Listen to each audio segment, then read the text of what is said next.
Les guerres dans le monde, qui sont les auteurs et quels sont les facteurs communs des pays victimes. Bonsoir à toutes et à tous, bienvenue dans Regard sur la géopolitique, votre rendez-vous d'analyse géopolitique. Le monde semble aujourd'hui plongé dans une instabilité permanente. Gaza, Soudan, Sahel, Yémen, Myanmar et bien d'autres. Les conflits se multiplient, se prolongent et se complexifient. Une question s'impose. Les guerres sont-elles le fruit du hasard ou obéissent-elles à des logiques bien précises? Qui sont réellement les auteurs de ces guerres? Et surtout, pourquoi certains pays semblent-ils plus souvent victimes que d'autres? Pour en parler, j'ai le plaisir de recevoir M. Cephas Ngakana, expert en géopolitique. Bonsoir et merci d'être avec nous, M. Cephas Ngakana. Bonsoir, M. Eli, et tout le plaisir est le mien. Comment vous allez ce matin? Oui, je vais bien. Et vous? Non, très bien, très bien. C'est l'essentiel. Oui. Alors, dites-moi, M. Cephas Ngakana, quand on parle de guerre aujourd'hui, qui en sont les véritables auteurs? Alors, je tiens à vous remercier pour m'avoir accordé la parole et pour cette invitation. Parce que parler des guerres, dans le cadre de la géopolitique, c'est quand même un thème très particulier, très important. Oui. Parce que très souvent, les populations dans le monde sont soumises à la guerre, sont exposées à la guerre, et chacun de son côté essaie de dire que ce n'est pas une bonne chose. Oui. Mais hélas, on le vit. Et donc, vous me demandiez qui sont les réels auteurs. Oui, les véritables. Les véritables auteurs, à mon avis, il y en a plusieurs et à plusieurs échelles. D'abord, il faut commencer par pointer du doigt le monde entier, la communauté internationale, parce que depuis la Première Guerre mondiale, bien avant déjà il y avait des guerres, on le sait tous, mais après, quand les sociétés se sont modernisées, le monde a choisi de créer la SDN, par exemple. Et on a vu tous que cette organisation avait pour but de structurer le monde pour ne pas subir les guerres d'autrefois. Et malheureusement, cette société va encore faillir pour nous emmener à la Seconde Guerre mondiale. Et après la Seconde Guerre mondiale, il y a eu l'ONU, que l'on a espéré qu'à travers lui, on aurait une paix véritable dans le monde. Mais après juste la Seconde Guerre mondiale, on a vu plusieurs guerres d'ailleurs, au Kosovo, la guerre au Yémen, comme vous l'avez dit, la guerre partout dans le monde, il y a des guerres. Donc, s'il faut dire qui est réellement l'auteur, on dira que la communauté internationale a une bonne part de responsabilité. Et d'ailleurs, je vous rappelle les faits historiques. Thomas Sankara, lors d'un de ses discours à la communauté internationale, il critiquait justement l'aspect, donc la réaction internationale. Et il disait « abat la réaction internationale ». Et à l'époque, il semblait fou, mais justement, la réaction internationale est à abattre, parce que la réaction internationale est cette réaction-là qui favorise les guerres dans le monde. Et donc, il y a la part de la communauté internationale, il y a aussi les États, parce qu'entre États, on le voit bien que chacun veut son intérêt, et à mesure que chacun veut son intérêt, on se retrouve dans une situation où on voit des guerres, justement des guerres liées aux ressources. En RDC, par exemple, à l'est de la RDC, on voit des guerres qui n'ont pas vraiment de bien fondé. C'est juste par désir d'expansion, des désirs comme ça que les guerres se font. Maintenant, j'ai une autre question. Peut-on dire que certaines puissances ne font plus la guerre directement? Oui, justement. Et je voulais même en venir. Certaines puissances, pour ne pas dire toutes les grandes puissances, aujourd'hui ne font plus des guerres directement. Ils passent toujours par des boucs émissaires. Et donc, un exemple concret, la situation de la guerre de Corée, où la Corée, jusqu'en 1950, est un État uni. Mais après, avec la situation des deux blocs, le bloc de l'Est et le bloc de l'Ouest, chacun veut inciter la division dans le pays. Et on a vu l'URSS inciter les Coréens à se rebeller, les États-Unis de l'autre côté, et après, c'est en 1953 qu'on se retrouve avec une Corée divisée jusqu'à aujourd'hui. Donc, c'est vraiment déplorable. Déplorable, déplorable, une Corée divisée jusqu'à aujourd'hui. Monsieur Cephas, dites-moi, quand on observe la carte des conflits, on remarque qu'ils touchent souvent les mêmes régions. Justement. Mais quels sont les points communs entre les pays victimes de guerre? Alors, vous parlez justement de cette carte. Effectivement, depuis toujours, on constate que les guerres touchent essentiellement des zones déjà connues.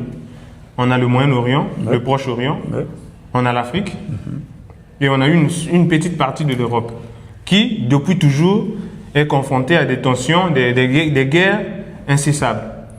Donc, s'il faut dire des points communs, déjà il y en a, puisque on remarque que les guerres touchent que ces zones-là plutôt que d'autres. Ça veut dire qu'il y a un point commun. Et s'il faut réellement rentrer dans le vif du sujet, et d'après ce que j'ai pu réunir comme information, moi je trouve que les points communs, justement, c'est la richesse naturelle.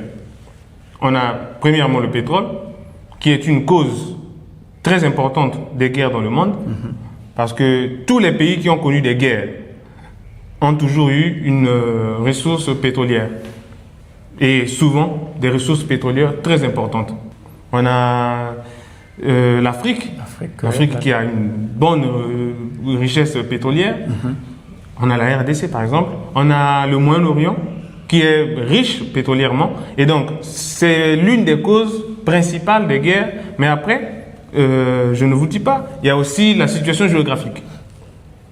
Une situation géographique très importante et peut susciter justement le désir des grandes puissances et vous mettre en danger. Donc c'est le paradoxe de la situation géographique ou de la richesse qui devient une malédiction pour les propriétaires. Maintenant, Monsieur Cephas, donc, quand vous parlez de la richesse, donc, on peut dire que être riche en ressources peut finalement devenir une faiblesse plutôt qu'un atout. Oui, justement, être riche dans le monde actuel peut être perçu comme une malédiction. Une malédiction parce que quand on est riche, on est exposé. Dans le monde actuel où l'intérêt prime, où les sociétés priment, si j'ai besoin de tes terres, à ce moment-là, le rapport de force, s'il est de mon côté, je viens t'annexer. Et c'est même la situation qui se passe actuellement, juste au début de l'année, avec le Groenland et les propos de M. Trump, qui justement prime le fait que pour des sécurités nationales, ou une question de sécurité nationale, le Groenland doit appartenir aux États-Unis. Et justement, si on essaie de voir la carte du monde actuel, le Groenland se trouve au pôle Nord et c'est un territoire qui jusque-là n'est pas encore tellement reconnu, qui appartient au Danemark d'ailleurs, mais qui se trouve entre l'Alaska, donc la partie nord des États-Unis, et l'URSS. Donc, si aujourd'hui ce territoire appartient aux États-Unis, l'URSS, avec ses missiles intercontinentaux, ne peut plus donc toucher les États-Unis parce que ces missiles doivent passer au-dessus du Groenland. Et donc, c'est une position stratégique qui pousse d'ailleurs Donald Trump à vouloir annexer ce territoire. Merci, Monsieur Cephas. Le Groenland que nous parlerons dans notre prochaine émission. Et donc, continuons, Monsieur Cephas. Certains conflits sont présentés comme locaux, ethniques ou religieux. Mais derrière tout ça, n'y a-t-il pas souvent un agenda international caché? Oui, parce que rien dans ce monde ne se fait au hasard. Donc tout est lié. Et si on se jette dans la politique, on se rend compte que tout est lié. Les guerres que nous pouvons qualifier de guerres locales, ou que nous pouvons qualifier de tensions interethniques sont souvent, malheureusement, alimentés à l'international, oui. alimentés par des groupes armés qui eux-mêmes parfois sont alimentés par les grandes puissances. Aujourd'hui donc on se retrouve dans une situation où les grandes puissances se présentent au monde à la fois donc pompiers et pyromanes. Ils viennent, ils incendient par le biais d'une autre personne. Ils peuvent venir par exemple au Congo, ils disent bon, vous mettez du feu à l'RDC. Et quand le Congo met le feu en RDC, les mêmes viennent encore pour dire que nous, on veut garantir la paix dans le monde et on va se proposer pour anéantir cette crise. Ils viennent pour proposer des solutions. Et donc, ce sont des pompiers pyromanes. Ils créent une situation, ils créent le problème et ils viennent avec la solution. Et donc, cela étant dit, on ne peut pas concevoir une guerre actuellement de local. Tout est lié à l'international. Des guerres liées à l'international. Peut-on dire, M. Cephas, que la guerre est devenue un outil de régulation du système mondial? Dites-moi un peu sur ça, M. Cephas. La guerre, justement, la guerre est devenue, hélas, aujourd'hui, dans le monde actuel, pourtant nous sommes en train d'évoluer. On pouvait se dire que l'époque où les guerres étaient fréquentes pouvait être l'époque où on qualifiait de barbarie. Le temps des conquêtes, les Alexandre le Grand, des choses comme ça. Mais malheureusement, on se rend compte qu'au lieu d'avancer dans l'histoire, nous régressons. Malheureusement. Nous régressons parce que nous avons des gens comme le président des États-Unis, que nous respectons d'ailleurs, qui ose dire en 2026 que lui, il va rendre la gloire des États-Unis, cette gloire qu'ils avaient à l'époque, dans les siècles passés. Et dans ces siècles, on sait tous que cette gloire était obtenue au prix du sang. Bien sûr. Le message caché, c'est que le président est prêt à verser du sang en 2026 au lieu de prioriser les relations internationales ou le respect des droits de l'homme. C'est déplorable. Prioriser le respect des droits internationaux. L'avant-dernière question, M. Cephas. L'Afrique et le Sud global semblent payer le prix fort. Pourquoi ces régions sont-elles les plus touchées, M. Cephas? Pourquoi ces régions? Pourquoi seulement ces régions? Je dirais que la situation, c'est tout simplement la richesse. Comme on venait de le dire d'ailleurs, que la richesse naturelle est une cause importante des guerres dans le monde. Et si on essaie de faire ce rapport, on se rend compte que l'Afrique est un continent béni de Dieu, un continent qui a beaucoup de richesses. On a les ressources minières, on a des ressources forestières, on a des ressources maritimes, fluviales. Donc l'Afrique est tellement riche qu'on ne peut dire tout simplement la cause qui pousse les guerres, donc qui alimente les guerres dans le monde, c'est tout simplement sa richesse. Et on l'a vu dans l'histoire, il y a eu la traite négrière, justement pour la richesse. Il y a eu des guerres incessables, des guerres innombrables en Afrique. Et toutes ces guerres ont toujours eu une question économique. C'est pourquoi, d'ailleurs, un homme instruit disait que la guerre est l'activité économique la plus lucrative. La cause de la guerre, la richesse. La richesse qui ne cesse de causer tant de guerres. Mais, M. Cephas, une toute dernière question avant de conclure avec notre émission d'aujourd'hui. Dites-moi, ces guerres sont-elles inévitables ou que peuvent faire les États victimes finalement devant ces situations? Je n'aimerais pas être fataliste, mais je crains que, au rythme que la géopolitique avance, au rythme que les choses avancent, on ne puisse dire que les guerres sont évitables. Donc, les guerres, à mon avis, sont inévitables. On ne peut pas les éviter. Et pour en éviter, d'ailleurs, pour dissuader les autres de ne pas vous faire la guerre, il faut se préparer. Ouais. Et c'est ce que le président Ibrahim Traoré disait récemment en 2025, que nous avançons dans une période où nous aurons l'hiver noir. Et à cet hiver noir, les faibles devront disparaître. Donc si les faibles doivent disparaître, on se rend tout de suite compte qu'il faut, à ce moment-là, se préparer.